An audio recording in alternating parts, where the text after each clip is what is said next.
Yo, what's going on, guys? This is Mustache MMA, and welcome to Best Bets, Episode 2. We're going to break down UFC 270, Ngannou versus Gane. We're going to go through each fight and select my best bets for each of those fights. We may take a pass potentially if we don't like anything or don't see any value. So let's go ahead and get into it. Before I begin, I'm going to go over my results of last week. Not terrible, but obviously not where I'd like to be. I ended up in the negative. So overall, I had 9 bets. I went 3 of 9 for a net of -1 units. I hit the big ones. That's why I'm kind of near even and not so damaged. So a big loss and a really cold take from me was Brahimon moneyline and decision. That was a big loss. Court McGee definitely won those very convincingly. Got a win in Brito Algeo fight goes the distance. Borshev, a knockout in the second or third round. Half unit play was a loss. He got that in the first. Chukagin by decision was a win on 2 units. That was like a lock of the card. Everybody had that one. And then Royval was another loss. He went the distance. I had inside the distance and also a sub in the second or third round. So close to squeezing out that armbar, but didn't get it. That was the difference between us breaking even or going negative and going positive. And then another win, Chikadze Kattar to go to third round. That won also another two unit play. And then a loss, Chikadze money line and over 2.5 rounds. Obviously, Chikadze got his ass kicked by Calvin Kattar. Good on him. So let's go ahead and get into it. We got Ngannou versus Gane, UFC 270. I'm excited. Not a whole lot of high-level names on this card, but, some exciting fighters, some new fighters as well, fresh faces we get to see. So should be a good one. First fight here, Jasmine Jasudavicius versus Kay Hansen. Looking at the value on this, I lean Kay Hansen actually winning this one. I just think she has the higher level, the grappling for sure. Just the Vicious only a blue belt. Hansen is definitely, I believe, a decorated black belt at 10th Planet as well.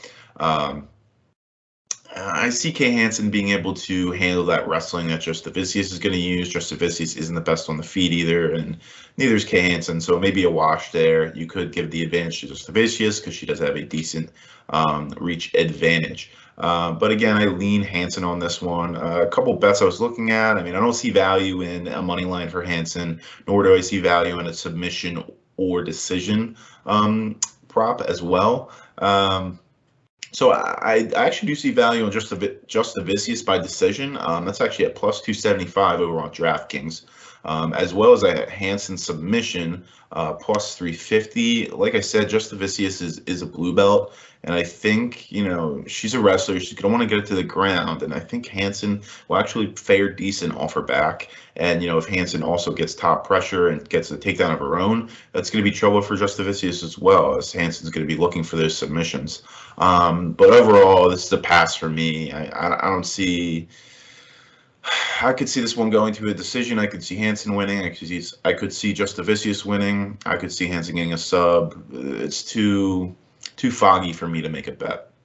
So pass for me. Moving on, Matt Freevola versus Gennaro Valdez.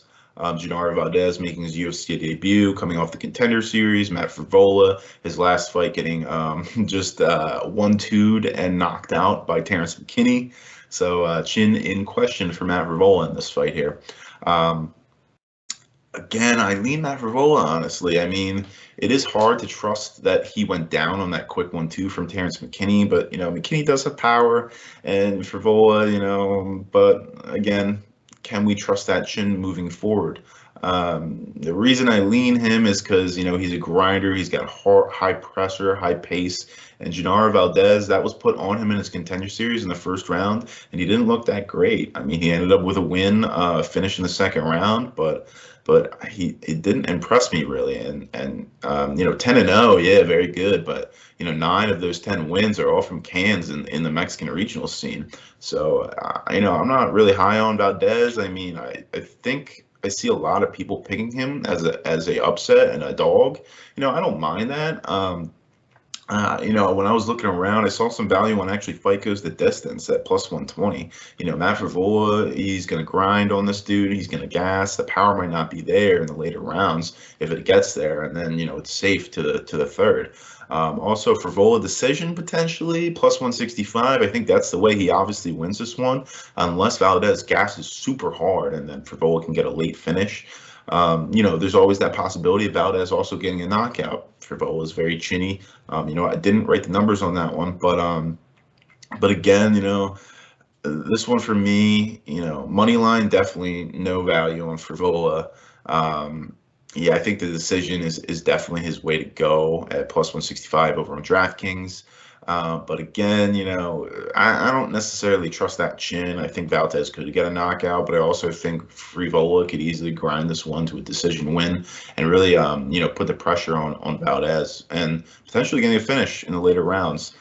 So with all that, up in the air, it's another pass for me. Moving on, Vanessa Demopoulos versus Silvana Gomez Juarez.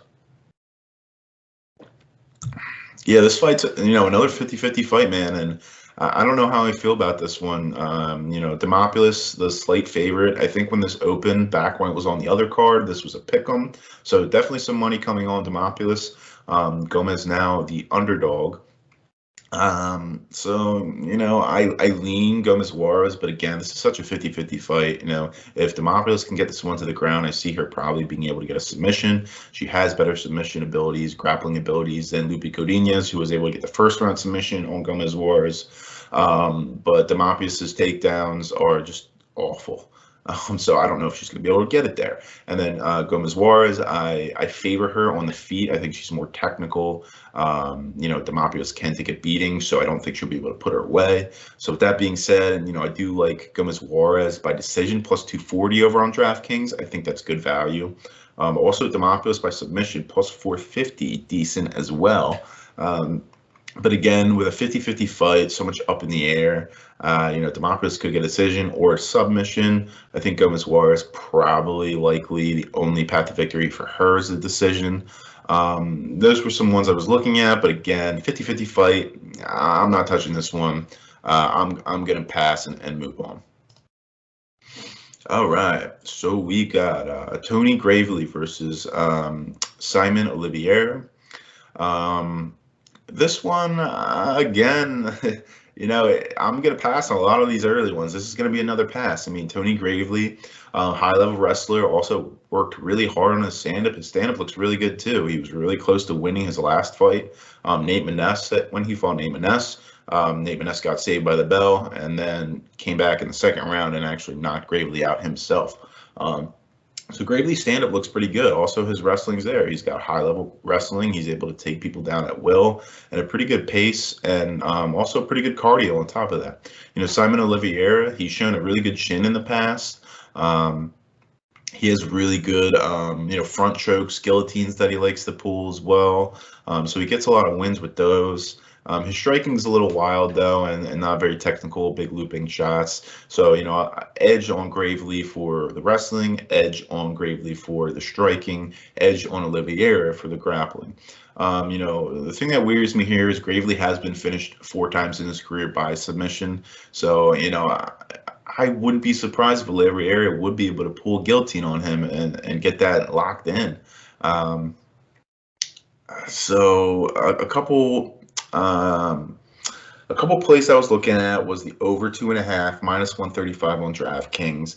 I really like this one to go decision, but again, Gravely's really been working on his stand-up a lot and could kind of finish this guy on the feet. Probably one of the better strikers that Oliveira has faced. Excuse me. Gravely by decision, another one plus 140 on DraftKings. Yeah, but again, shaky. Gravely could finish this one. Oliveira by sub plus 550. Pretty good value on that. He's had a lot of submission victories on his resume, and Gravely has been finished 4 times by submission. So why not? Maybe potentially throw a stab on that. It's a pretty juicy number there. And also Gravely unanimous decision plus 200. Like I said in the beginning, breaking this one down, another pass from me. I think there's too much variability here. Gravely could get a knockout, in my opinion. Gravely could go to decision. Oliveira could get a submission. I don't see him squeaking out a decision, but he could.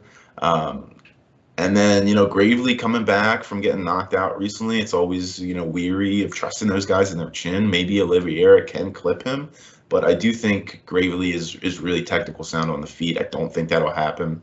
So again, a little more variability, nothing I'm seeing of value that I want to play. So yeah, this one's a pass. All right, moving on. Della Maddalena versus Pete Rodriguez. Two newcomers in the UFC here. Della Maddalena off Contender Series. Pete Rodriguez, a late minute replacement. Shouldn't say minute. He had about a week notice for this fight. On Worley Alves was Della Maddalena's original opponent.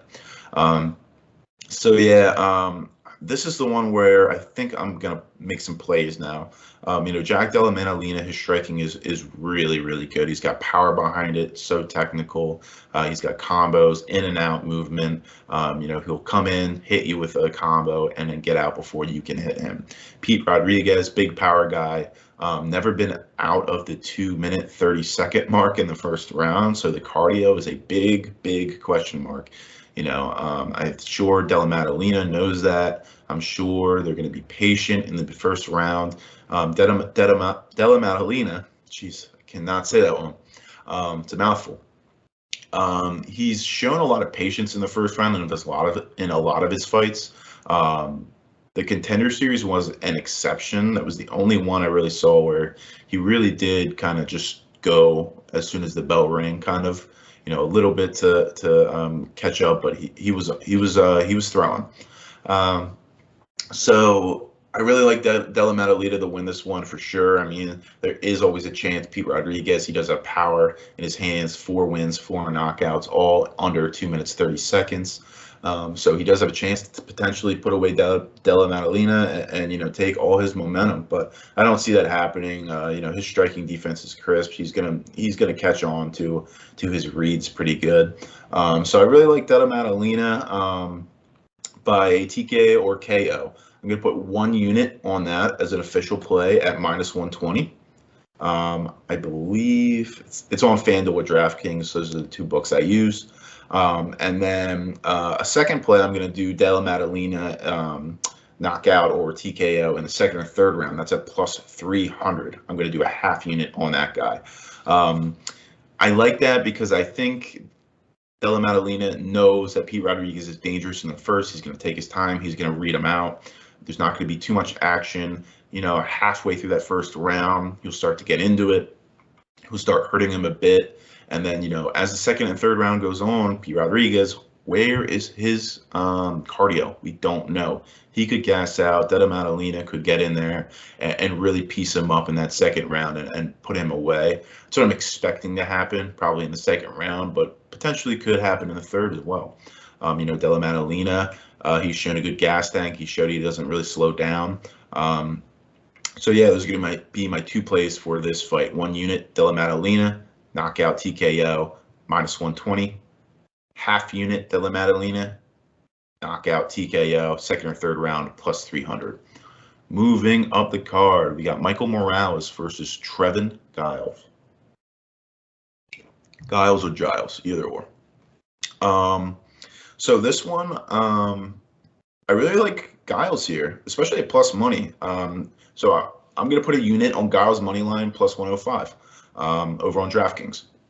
So again, this is another guy who's 12-0, Michael Morales, but 10 out of his 12 wins are all from cans. I mean, he fought one good opponent in the regional scene in like Mexico, Latin America area, and he fought one decent opponent on the Contender Series. I'm not too convinced about this guy. I mean, he does have decent wrestling, he does have good striking, but Trevin Giles here, I mean, coming down from middleweight, he's going to be big. So he's going to be hard to take down, and he has good wrestling for himself. He's really good striking. His hands are low, but he shows really good defense in a lot of his fights, and he has a really crisp jab that comes up and really smacks you good. He has good combinations, good power. He's able to put you away potentially if he can, and that power also carries through the rounds. He's dealing with Trevin Giles, that is dealing with a 5-inch reach disadvantage. But he's faced that before in his career, and he showed no problem with that. So I'm all over Trevin Giles here. I think he's the better striker. I think he will handle the wrestling of Morales easily. Morales 12-0, sure, but when you're fighting all cans, of course you're going to go undefeated. That regional scene down there is just not good. Official play is going to be 1 unit on Trevin Giles money line at plus 105. And as you can see, this originally opened at plus 120. I was going to hit it then, but I made sure I waited to this video, and money has been coming on Giles as well. So something to think about. Moving on, next fight, we have Roni Barcelos and Victor Henry. This one was originally scheduled for the Derek Lewis, Chris Daukaus card, I believe, with Victor Henry coming on like a couple days' notice. Kept getting pushed back, and now we finally got on this card. So Victor Henry probably does have about 4 or 5 weeks of a camp now, rather than a couple days. So it's going to be pretty, a better advantage for him. And making his UFC debut, but he's very experienced, as you can see. He's had 26 fights, 21 wins, a lot of pretty decent wins over in the regional scene in Japan, and they have probably one of the better regional scenes outside of the U.S. So he's faced some pretty good competition there. Roni Barcelos, man, this dude is a beast, man. Taken down, he lost to Timur Valiev. Who am I thinking of? He had a really good fight and performance against Said Nurmagomedov, I believe. Against Said Nurmagomedov, had a really good performance. Timur Valiev, he did have a loss against, majority decision loss. But nevertheless, going on with him, he's super well-rounded, really good wrestling, really good grappling, really good striking, power in the hands, technicality there as well. Victor Henry, man, this dude's just a grinder. He puts on a crazy high pace. He has crazy high cardio. He never gets tired. He never slows down. He's good off his back. He has good grappling. So I expect him. He's never been finished also. That's the big point I wanted to make. So I do really favor Roni Barcelos to win this one, but it's a really tough fight for Victor Henry to come in and win. But Barcelos is just, man, he's just good. He's a top 15 bantamweight in my opinion, and he's going to climb up those ranks, I believe. Victor Henry, again, still pretty good, and I think, if he gets another fight after this one, I think he'll do pretty decent, depending on the matchup. But again, I favor Barcelos to win this one, and from a betting perspective, I liked a couple ones here. Fight to go the distance, obviously, Victor Henry.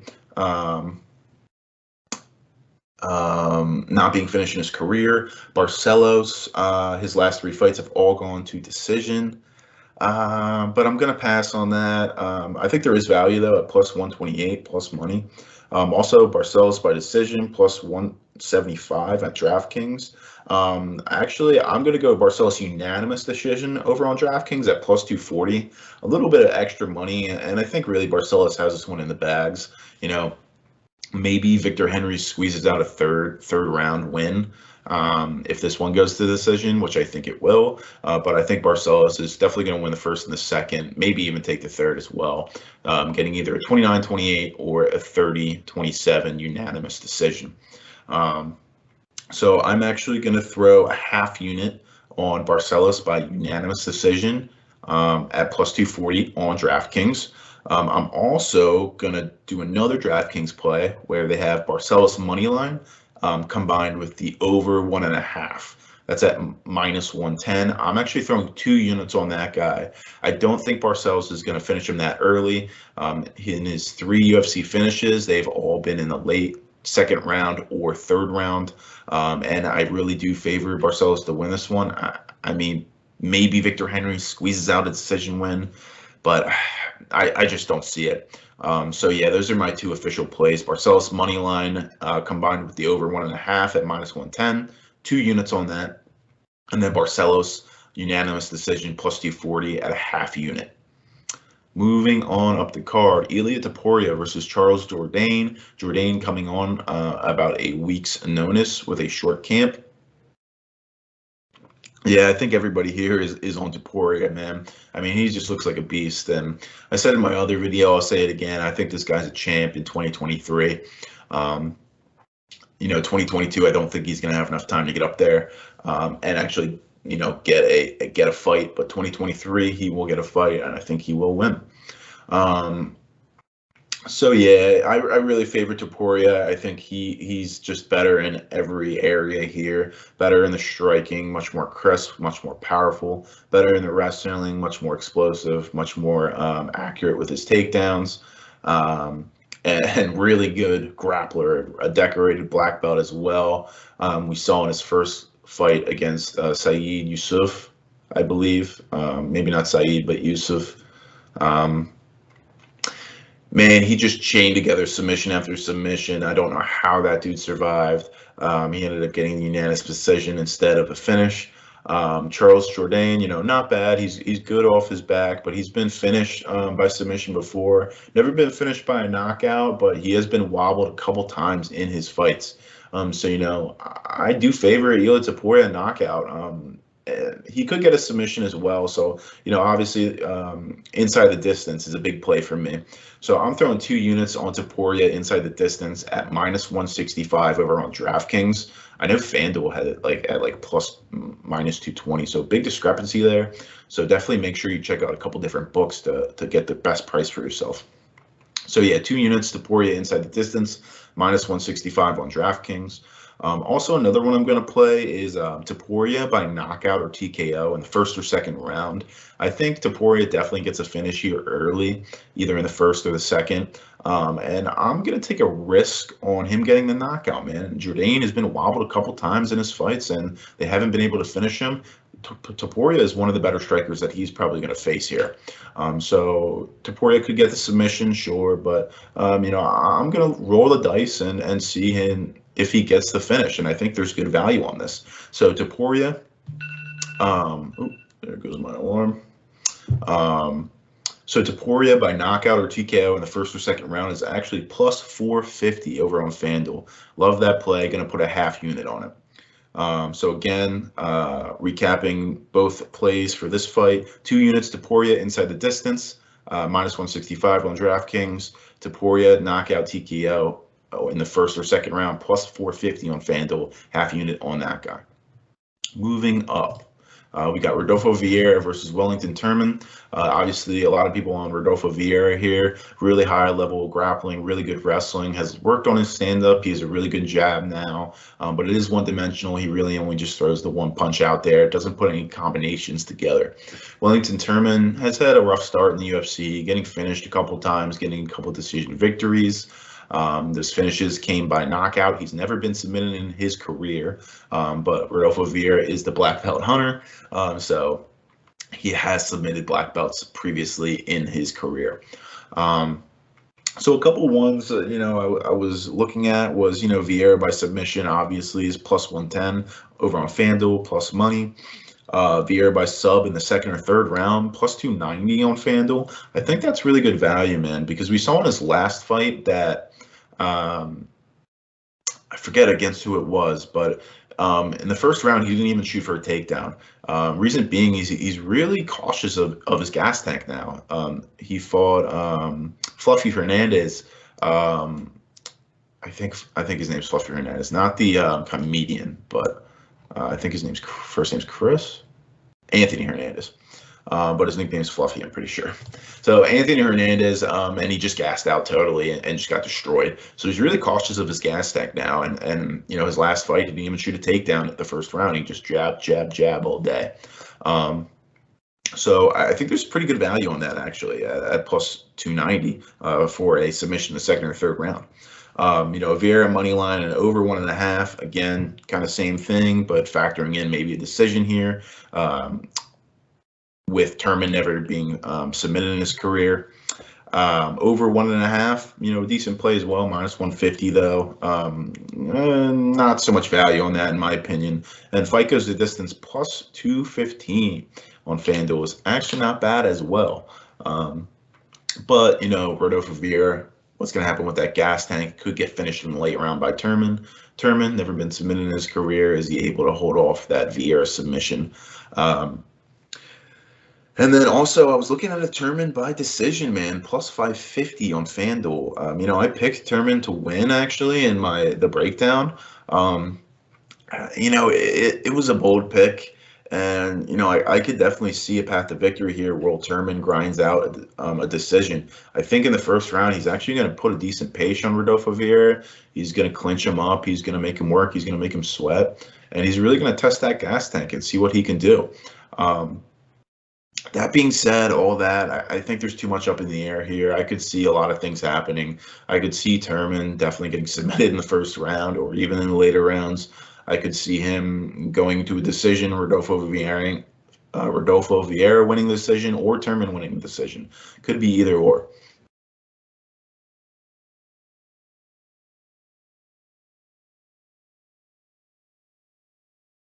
We got Cody Stamann versus Said Nurmagomedov. I do have a play here. I'm going to do 1 unit on Nurmagomedov by decision at +120 on FanDuel. I think this is a pretty safe play. Cody Stamann, really durable, never been finished in his career. Big time wrestler, high level with it as well. Said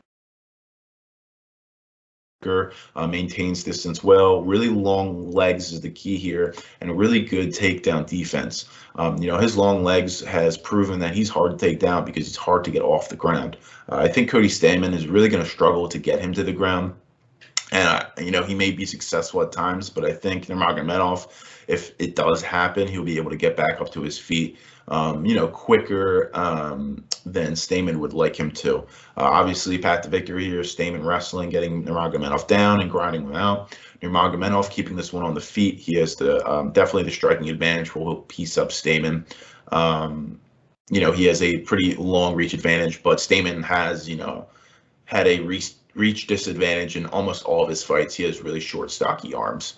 But I think it's a pretty safe play with Stamann never being finished, Nurmagomedov having good takedown defense, and the better striking, where he's just going to piece him up at range. Official play 1 unit on Nurmagomedov by decision, +120 over on FanDuel. Moving up the card, we got Michel Pereira versus Andre Fialho. This one I'm not sure. I was really hesitant to make a play because I feel like as a bettor, it's hard to put any money on Michel Pereira just because he does all this crazy shit in the octagon, and you don't want your fighter that you have money on to be doing that kind of stuff. Yeah, it's exciting, but if I have money on this guy, I don't want him to gas out doing all this crazy shit. I don't want him to get caught with something because he's trying to do something cute. But Andre Fialho, he's making his UFC debut. He has big power in his hands. He has a good amount of fights outside the UFC and against good competition. He has been finished twice by strikes, 2 by incoming or more recent UFC fighters. In Chris Curtis, he's had 2 fights in 2022, and I forget his other opponent who knocked him out. He's actually has a fight coming up soon, his first fight in the UFC. Michel Pereira, man, really well-rounded, great striking, good wrestling, good grappling as well. I really edged him to win this out unless he does something stupid and crazy. He's dealt with power guys before, like Chaos Williams. He's really able to deal with it, and he's really smart in that fight, which is I like to see. Although 270, there's going to be people. He's going to want to put on a show, and you know that he's going to want to do that. So hard to trust him in any kind of bets here. I mean, looking at bets, I saw Pereira by decision +200, not bad. I mean, I think he's just going to be weary of that power of Fialho, and he's not going to put on the jets like he did with other opponents. I think it's going to be very similar fight to the Chaos Williams fight. Fight goes the distance, plus 140, not too bad either. Pereira money line and the over 1.5 at plus 105. It's not a bad play either. And then Pereira unanimous decision, I have it plus 250. I like that as well. So, all these plays here, again, I could see Fialho potentially knocking out Pereira because he's doing something cute. The first round is going to be dangerous for him. But like I said, I like it playing out similarly to the Chaos Williams fight and going the distance. Pereira getting a pretty clear unanimous decision. So I'm going to throw a half unit on Pereira unanimous decision at plus 250. That's over on DraftKings. That's the only thing I'm going to play, just a half unit on Pereira. Again, I don't trust him with doing all that cute stuff. I'm not going to put any more coin on him. Moving on, lightweight championship of the world. We got Brandon Moreno and Deiveson Figueiredo 3. Excuse me. Yeah, man. So this one, I lean Moreno to win, but again, I think this is a 50-50 fight. Figueiredo definitely won the first fight. If he didn't get deducted a point, he would have won the fight. Also, a lot of people on their cards had Figueiredo winning the fight, even with the point taken away. The second round, obviously Moreno getting that submission in the third round. Good on him. He showed a much better improvement, and Figueiredo looked much worse in that fight for whatever reason. He was a lot less aggressive than he was in the first round, in the first fight. So it'll be interesting to see how he comes back here. I know Figueiredo has been working and training with Henry Cejudo in his wrestling because, Moreno definitely does have that wrestling edge. So it'll be interesting to see how Figueiredo's wrestling comes into play here. Again, I do lean Brandon Moreno.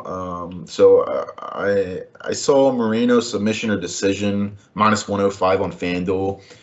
About even money. That's not a bad play. Also, Moreno money line in the over 1.5, minus 110. DraftKings, not too bad. Fight goes the distance, plus 134. Deiveson Figueiredo got finished in his last one, but man, that was because of the wrestling, and he got out wrestled. His back got taken.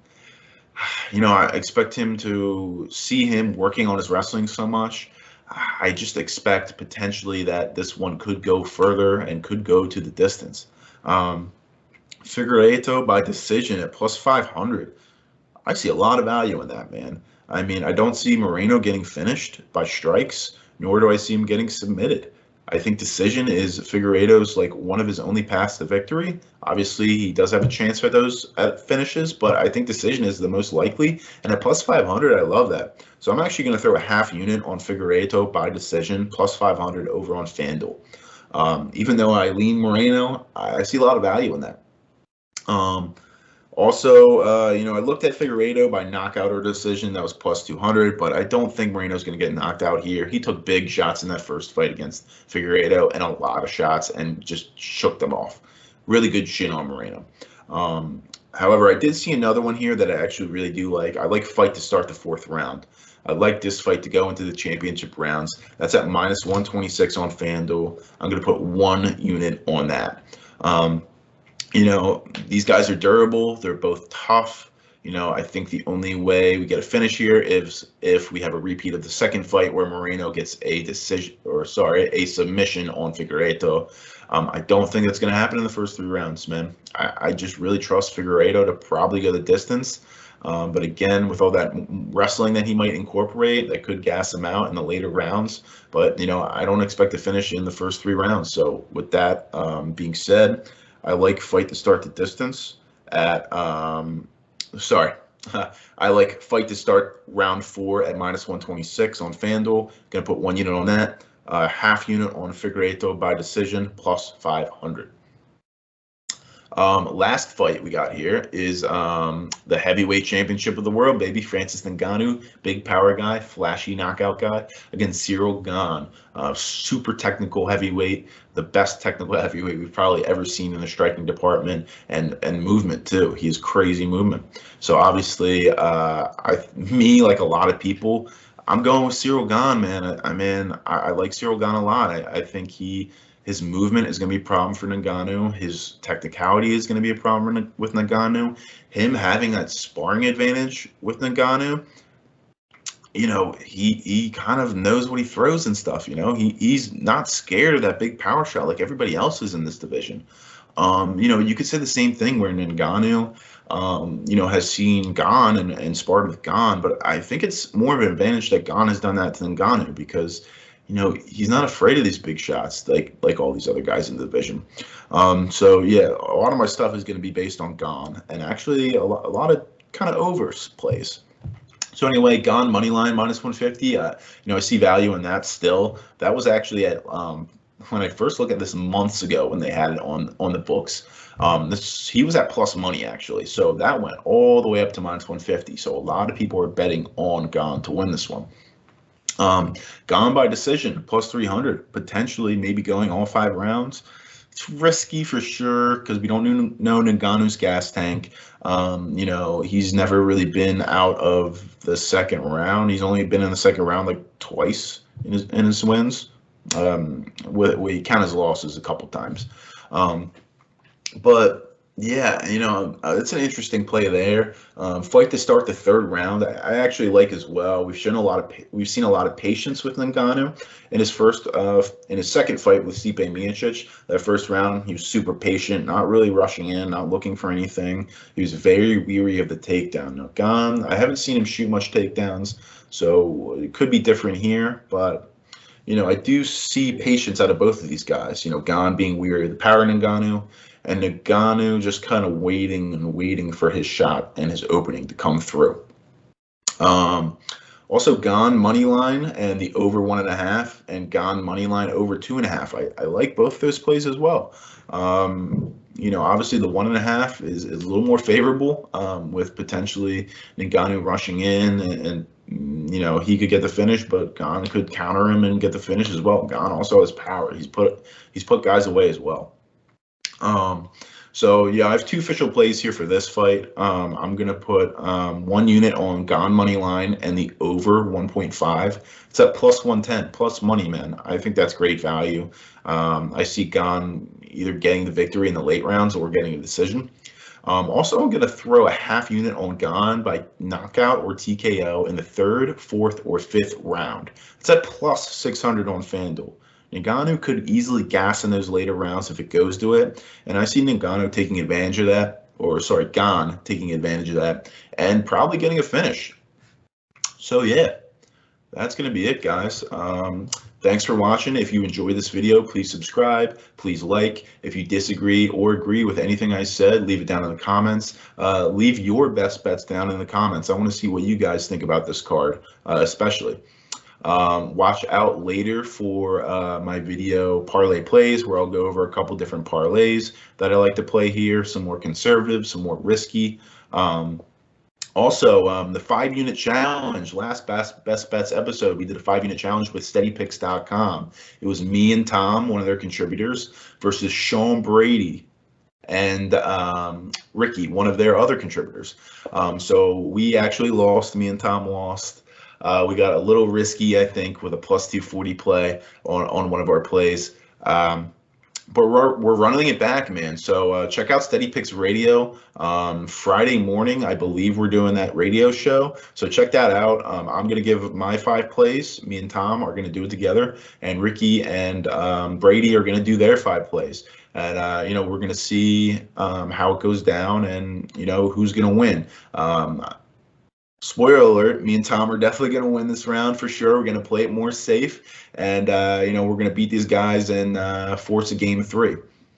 So thanks a lot, guys, for watching, and I'll see you later.